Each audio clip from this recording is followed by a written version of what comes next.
Hai, selamat hari Kamis semuanya. Semoga kalian selalu sehat ya. Nah, cerita kali ini adalah salah satu dari beberapa cerita yang aku dapetin saat aku mudik tahun ini. Dan karena menurutku cerita ini juga serem, aku bakal ceritain semua cerita-cerita yang aku dapat dari Pak D dan Pak Le aku ke kalian. Terus karena ceritanya juga nggak cuma satu, aku bakal bikin beberapa video. Nah, series ini aku namain Dulu Pernah Terjadi. Gimana? Oke nggak? Oke lah. Dan untuk membuka series ini, aku mulai dari cerita serem salah satu Pak D aku yang kita panggil aja Pak Dewito. Kejadian ini Pak Dewito alami saat beliau masih kecil. Ya, sekitar tahun 80-an awal lah. Dan ceritanya juga menurutku serem banget. Penasaran kan? Penasaran dong. Yuk, kita mulai. Nah, cerita ini dialami Pak Dewito saat beliau berusia sekitar 10 tahunan. Tepatnya di sebuah desa kecil sederhana di wilayah Jawa Tengah. Cerita dimulai saat ada pemilihan kepala desa di tahun itu. Jadi dulu di sana pemilihan kepala desa itu dipilih langsung oleh warga desa. Kalau nggak salah waktu itu ada 3 kandidat. Panggil aja Pak Gondo, Pak Sastro, dan Pak Wahno. Dari ketiga kandidat itu, Pak Gondo lah yang paling dijagokan. Karena beliau ini sudah menjabat sebagai lurah selama 4 periode. Dan selama pemerintahan beliau, warga desa merasa sejahtera. Jadi mereka pengen ngelanjutin lah. Karena kan zaman dulu nggak ada batas, cuma boleh berapa periode aja kan. Jadi selama masih mampu dan warga setuju, ya nggak masalah. Sedangkan Pak Sastro adalah perangkat desa yang juga anak buah Pak Gondo. Dan walaupun beliau belum pernah menjabat sebagai kepala desa, reputasi beliau juga cukup baik. Apalagi secara nggak langsung, Pak Sastro juga udah ngerti lah urusan desa. Karena kan selama ini beliau bekerja di bawah Pak Gondo. Dan menurut warga, Pak Sastro ini bisa dibilang pengganti Pak Gondo yang paling potensial, mengingat usia beliau yang masih tergolong muda. Sedangkan Pak Wahno adalah seorang pendatang baru di desa itu. Beliau maju sebagai kandidat kepala desa karena beliau ini ingin lebih memajukan desa.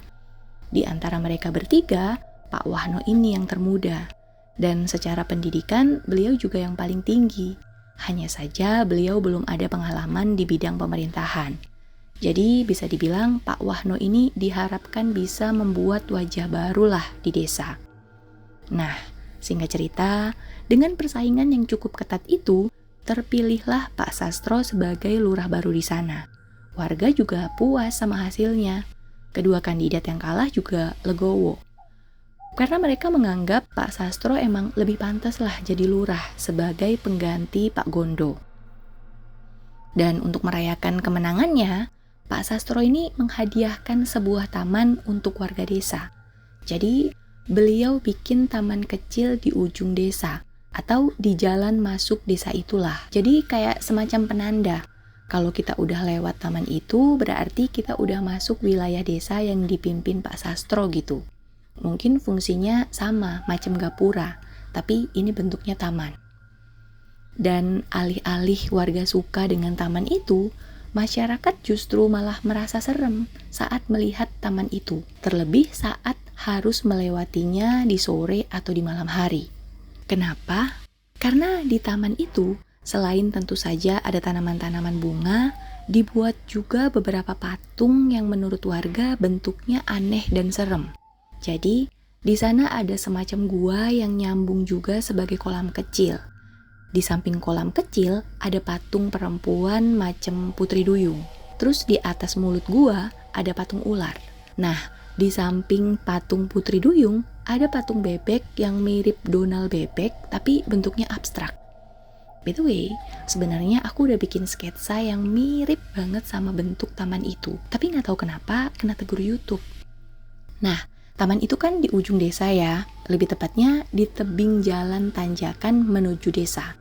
Jadi taman ini tuh semacam nemplok di tebing gitu. Nah, di atas gua taman itu ada pohon beringin kecil. Ngebayangin tamannya aja udah horor ya. Jadi wajar banget kalau warga sekitar takut ke sana. Palingan ya mereka hanya lihat sekalian lewat aja. Gak ada yang bener-bener berhenti di sana untuk menikmati taman itu. Karena apa ya? Vibe taman itu emang serem banget dan bikin merinding. Dan karena di taman itu juga ada bentuk bebek yang mirip dengan tokoh kartun Donald Bebek, warga sekitar nyebut taman itu sebagai Taman Donald. Nah, di bagian atas taman itu ada tanah lapang yang dipakai sama warga sebagai pasar. Tapi bukan pasar yang ada bangunannya ya, melainkan beneran hanya tanah lapang aja. Dan pasarnya juga nggak tiap hari, melainkan hanya 3 kali aja dalam 1 minggu. Yaitu Legi dan Pon. Nah, buat yang gak paham hari pasaran Jawa, gini kira-kira. Jadi kan untuk orang Jawa, dalam seminggu itu selain ada hari Senin sampai Minggu, mereka juga menggunakan sistem kalender tradisional yang memiliki siklus 5 hari yang disebut pasaran, yaitu Legi, Pahing, Pon, Wage, Kliwon. Jadi macam gabungan gitu. Hari biasa disertai hari pasaran. Misalnya gini, hari ini hari Kamis Kliwon. Nah, besok hari Jumat Legi. Lusa Sabtu Pahing, gitu. Kan suka ada ya di kalender. Nah, itu maksudnya. Intinya si pasar ini hanya ada di hari pasaran Legi dan Pon aja lah. Itu pun hanya dari pagi sekitar jam 5 sampai paling siang jam 11. Pokoknya nggak sampai zuhur lah pasarnya udahan. Dan yang dagang maupun yang beli juga warga sekitar desa aja. Gabungan dari beberapa desa numplek di situ. Jadi bener-bener pasar tradisional. Yang dijual juga hasil-hasil tani. Oke, itulah dia gambaran sekilas tentang pasar rakyat dan Taman Donald. Sekarang kita masuk ke hal-hal ganjil yang terjadi di 2 tempat itu. Nah, dari awal kan aku udah cerita ya, kalau taman itu dipandang aneh sama masyarakat. Karena bentuk patungnya yang bukannya lucu, tapi serem. Tapi anehnya, Pak Lurah atau Pak Sastro itu senang banget duduk-duduk di taman itu. Pokoknya hampir setiap hari Pak Lurah pasti ke sana. Entah karena emang beliau yang bikin itu taman atau gimana. Yang jelas Pak Sastro sering banget ke sana. Macem dia itu suka banget sama taman itu. Padahal menurut orang-orang taman itu serem. Pernah nih, ada warga yang nanya ke beliau, kenapa ada patung-patung itu gitu. Nah, Pak Sastro selaku pemilik ide taman diam aja, tapi justru senyum-senyum gak jelas. Dan itu jelas menambah penasaran warga. Sampai akhirnya ada kejadian yang cukup serem di taman itu. Jadi suatu sore, ada salah satu warga, ibu-ibu yang pulang dari sawah. Dia sendirian tuh. Dan karena udah mau maghrib, dia buru-buru banget jalannya. Nah, pas lagi jalan di tanjakan deket taman, dia ngerasa kok kayak denger suara tawa anak kecil gitu dari arah taman. Berhentilah dia, terus nyoba nyari sumber suara. Karena kan ini udah mau maghrib ya, masa iya sih ada anak yang masih main di situ? Anak siapa? Mau diajak pulang tuh ceritanya. Tapi setelah dicari-cari, si ibu ini nggak nemu ada anak kecil di sekitar sana. Sekilas di dalam taman juga nggak ada. By the way dia nggak berani masuk ya. Tapi ketawanya itu masih kedengeran. Dan arahnya itu dari gua yang ada di dalam taman. Wah, penasaran tuh dia. Jadi dengan setengah ragu, dia masuk ke taman itu. Terus ngelongok ke dalam gua. Dan tahu apa yang beliau lihat? Di dalam gua, ada sosok anak kecil lagi duduk di dalam kolam. Dia itu duduk bareng sama patung Putri Duyung yang biasanya ada di depan kolam. Jadi saat itu si patung Putri Duyung itu hidup, terus lagi main air sama anak itu. Dan pas si ibu ini lagi ngeliatin mereka, sosok anak kecil dan patung Putri Duyung yang tadi lagi ketawa-tawa, berhenti ketawa, terus noleh serentak ke arah si ibu petani. Wah, jangan ditanya, gimana paniknya si ibu itu. Dia pun lari pontang-panting ke arah desa. Dan bahkan bakul yang dia bawa dari ladang yang berisi jagung berceceran di ujung jalan desa. Dan kejadian itu tentu saja menggemparkan warga desa. Taman yang sejak awal mula udah dihindari warga makin ditakuti lagi. Tapi Pak Sastro selaku pembuat patung membantah kejadian itu dan menganggap kalau si ibu petani ini hanya salah lihat. Mungkin karena capek atau suasananya aja yang udah gelap.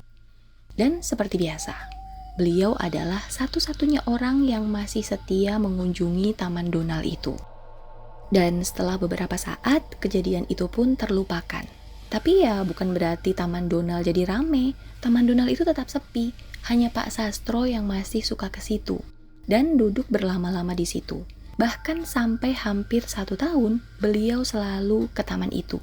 Hingga akhirnya beliau sakit dan meninggal dunia. Dan sepeninggal Pak Sastro, ya ketebak, keadaan Taman Donald jadi terbengkalai. Yang tadinya masih rutin dicat dan dibener-benerin kalau ada yang rusak, menjadi 100% terbengkalai. Catnya ngelupas, patung-patungnya juga rusak. Tanamannya banyak yang mati. Pokoknya vibe taman yang semula udah serem, menjadi serem banget sekarang. Hingga akhirnya, setelah sekian tahun, misteri kenapa Pak Sastro suka banget ke taman itu terungkap. Kejadiannya sekitar 6 bulan setelah Pak Sastro meninggal. Jadi awalnya ada anak kecil yang sebut saja namanya Narti. Narti ini ikut ke pasar desa sama ibunya. Waktu itu pagi-pagi, sekitar jam 6 pagi. Nah, si Narti awalnya itu jalan di belakang ibunya, ikut muter-muter di dalam pasar. Tiba-tiba pas ibunya nengok, Narti ini udah gak ada. Dicari-cari di seluruh pasar juga gak ada. Dicari ke rumah takut dia pulang duluan juga gak ada. Wah, orang-orang yang ada di pasar gempar. Mereka pun beramai-ramai nyari si Narti. Tapi dari pagi sampai sore, si Narti ini gak ketemu. Ibunya udah nangis aja tuh. Sampai akhirnya, menjelang waktu maghrib, si Narti ini pulang sendiri. Jadi dia jalan macam orang linglung gitu dari arah ujung desa. Dipanggil-panggil sama warga juga diam aja. Dan di bawah matanya itu hitam banget macam orang yang kurang tidur. Warga pun segera berkumpul di rumah Narti dan mulai bertanya-tanya Narti ini kenapa, habis dari mana gitu. Tapi si Narti ini diam aja, masih bengong tanpa ekspresi gitu. Hingga akhirnya datanglah Mbah Tujo. Beliau ini adalah sesepuh desa itu. Dan ketika dia melihat Narti, seketika itu juga Mbah Tujo semacam memandikan Narti dengan kembang boreh atau kembang 7 rupa dan membacakan mantra-mantra tertentu ke ubun-ubun Narti. Nah, setelah itu si Narti ini kayak macam sadar dan mulai menceritakan apa yang terjadi. Katanya, tadi pas di pasar, dia diajak main sama Bowo. Terus dia diajak Bowo main di Taman Donald dan diajak masuk ke dalam gua. Di dalam gua, kata Narti, dia itu main-main sama Putri Duyung dan Bebek Donald, ditemani ular hitam yang kepalanya itu wajah Pak Sastro. Wah, serem banget gak sih? Dan disinilah misteri tentang Taman Donald terungkap. Jadi menurut Mbah Tujo, alasan Pak Sastro membuat taman itu dan semua patung-patung aneh itu adalah untuk anaknya yang bernama Bowo. Jadi beliau sengaja membuat taman itu karena Bowo suka banget sama Putri Duyung, Donald Bebek, dan ular. Dan alasan kenapa beliau suka banget ke sana, itu karena menurut beliau saat dia ada di taman itu, beliau seperti melihat Bowo sedang bermain-main di sana. Kenapa? Karena menurut Mbah Tujo, Pak Sastro memang sengaja menumbalkan Bowo agar dirinya bisa menjadi lurah. Tapi ternyata setelah beliau menjadi lurah, Pak Sastro ini menyesal telah menukar anaknya dengan jabatan lurah. Makanya setiap hari Pak Sastro yang merasa bersalah selalu mengunjungi Taman Donald karena kangen ke almarhum Bowo. Dan kalau ditarik mundur, Bowo anak Pak Sastro yang kala itu berusia 5 tahun emang meninggal hanya beberapa bulan sebelum pemilihan lurah. Tapi emang Bowo ini sakit dulu ya, jadi nggak ada warga yang mengira kejadiannya seperti itu. Sedih banget gak sih kalau emang benar kejadiannya kayak gitu? Dan sekarang kita masuk ke cerita yang kedua, masih tentang daerah itu, atau lebih tepatnya di pasar rakyat yang lokasinya di atas Taman Donald. Tadi kan aku bilang ya, kalau pasar itu hanya ada 3 kali dalam 1 minggu. Dan itu pun hanya dari pagi sampai jam 11 aja. Nah, pernah nih, suatu kali ada orang yang melihat pasar itu rame di malam hari. Ceritanya gini, sebut aja namanya Pak Darman. Pak Darman itu tinggal di kota. Nah, beliau datang ke desa untuk mengunjungi salah satu saudaranya yang ada di desa Suren. Dari arah kota, Pak Darman ini harus melewati desa Janti, desa Bujuk, atau tempat si pasar rakyat ini, barulah desa Suren. Jadi sebelum sampai ke desa Suren, Pak Darman harus lewat pasar dulu. Yang mana pasar itu emang letaknya di ujung desa Bujuk. Jadi jauh dari rumah-rumah warga. Sepi dong. Nah, saat itu Pak Darman sendirian, naik motor malam-malam. Mungkin sekitar jam 10 malam. Nah, pas Pak Darman itu lagi lewat di depan pasar, dia ini ngeliat kalau situasi pasar itu rame banget. Suasananya juga terang benderang, pakai obor. Banyak pedagang yang jualan. Dan banyak juga yang beli. Wah, melihat itu, Pak Darman juga pengen belanja. Apalagi waktu itu, dia kan mau datang ke rumah saudaranya ya. Dan kebetulan gak bawa oleh-oleh. Jadi mumpung lewat pasar, ya udah, dia berhenti dan ingin membeli beberapa macam makanan sebagai oleh-oleh. Mulailah tuh dia beli macam-macam. Dari makanan kayak kacang rebus sampai mainan kayu untuk anak saudaranya. Menurut Pak Darman yang baru beberapa kali ke desa itu, pasar rakyat malam itu bener-bener ramai. Semua hasil tani ada di situ. Dan harganya juga murah-murah banget katanya. Makanya Pak Darman ini kayak kalap segala-gala dibeli. Tapi saat itu sebenarnya Pak Darman agak merasa aneh juga. Karena para pedagangnya dan orang-orang di sana itu pakaiannya agak jadul. Macam baju-baju tahun 60-an gitu. Kayak perempuannya pada pakai kemben gitu-gitulah. Pokoknya baju-baju zaman dulu lah. Dan mereka semua itu pada senyum. Jadi mukanya itu muka senyum semua. Ya Pak Darman sih mikirnya nggak yang aneh-aneh ya. Dia pikir mungkin emang warga desa situ ramah-ramah kali. Terus emang tradisi kali pakai baju-baju jadul gitu. Bener-bener gak mikir aneh-aneh. Apalagi kan dia juga bukan asli orang situ kan. Malah baru 2 kali ke daerah situ. Jadi gak curiga atau gimana-gimana. Setelah puas belanja, lanjutlah dia ke desa Suren. Barang-barang belanjaannya itu dia cantolin di depan stang gitu loh. Di bawah lah, bawah dia gitu di depannya. Nah pas mau pergi ini Pak Darman ngerasa pasar semakin ramai. Padahal malam semakin larut. Tapi ya lagi-lagi dia gak ngerasa aneh. Lanjut jalan tuh motornya, melewati jalan tanah desa itu menuju desa Suren. Dan suasananya itu sepi banget. Nah, harusnya di sini dia mulai curiga ya, karena kok aneh. Kenapa di jalan ini sepi banget? Padahal di pasar yang jaraknya hanya beberapa meter dari situ, ramainya bukan main. Ini pada lewat mana orang-orang? Gitu kan harusnya. Tapi gak tahu kenapa Pak Darman ini gak mikir sampai situ. Dia jalan terus aja, sampai akhirnya tiba di rumah saudaranya. Nah, begitu dia sampai ke rumah saudaranya, si saudaranya ini langsung nyambut dia dengan muka yang khawatir. Aduh Man, kamu itu mampir di mana dulu sih? Jam segini baru sampai, katanya. Lah, cuma mampir pasar sebentar mbak, 10 menit paling, katanya lagi. Lah, kamu dari rumah jam berapa emang? Ini udah jam 2 loh. Hah? Jam 2? Ojo kuyon mbak. Aku loh dari rumah jam 9 tadi. Cuma mampir pasar 10 menit. Udah gitu doang.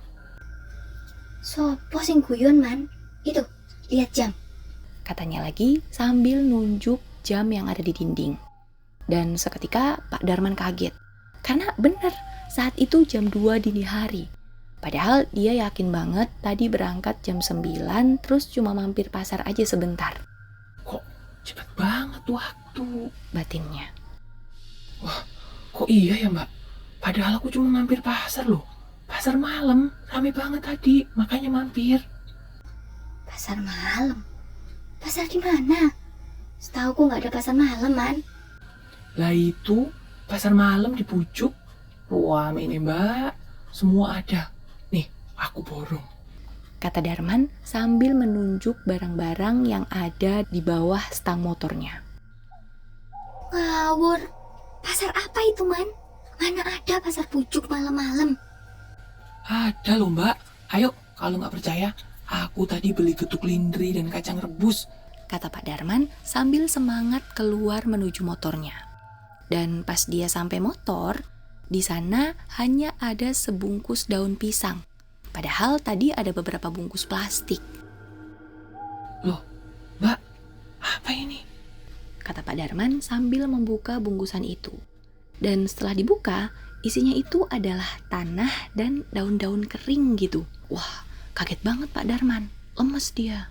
Saudara Pak Darman yang tahu kalau Pak Darman ini habis mengalami hal ganjil, segera memapah Pak Darman yang lemes menuju rumah. Dan gak lama menyuruhnya untuk ambil wudhu dan sholat isya. Dan ternyata hal aneh macam ini tuh gak cuma terjadi sekali dua kali, tapi cukup sering. Terutama untuk orang-orang yang pikirannya kosong, atau orang-orang luar yang gak kenal daerah itu. Jadi untuk yang ngerti, malam-malam tertentu seperti malam Jumat Kliwon atau malam Selasa Kliwon, area pasar rakyat emang suka menjadi pasar gaib yang dipenuhi oleh makhluk-makhluk astral dari zaman dulu. Selesai. Gimana? Cerita dari Pak Dewito. Serem ya? Taman Donald sekarang sih udah nggak ada, tapi bekasnya masih ada. Ya sisa-sisa pernah ada bangunan gitu. Bukan yang bentuknya masih ada, karena area itu emang nggak pernah dibangun lagi. Entah diperbarui atau bentuk taman lagi yang baru atau gimana gitu. Enggak, sama sekali enggak diapa-apain lagi daerah situ. Jadi dibiarin aja rusak dan rata sama tanah. Kalau pasar masih ada, dan sekarang juga udah dibikin bangunan pasar juga yang ada atapnya gitu. Tapi enggak dipakai lagi. Bukan karena alasan mistis, tapi karena emang udah enggak banyak peminatnya aja. Oke, cukup untuk cerita pertama, dulu pernah terjadi. Tungguin video selanjutnya ya, masih dari Pak D aku juga tentunya.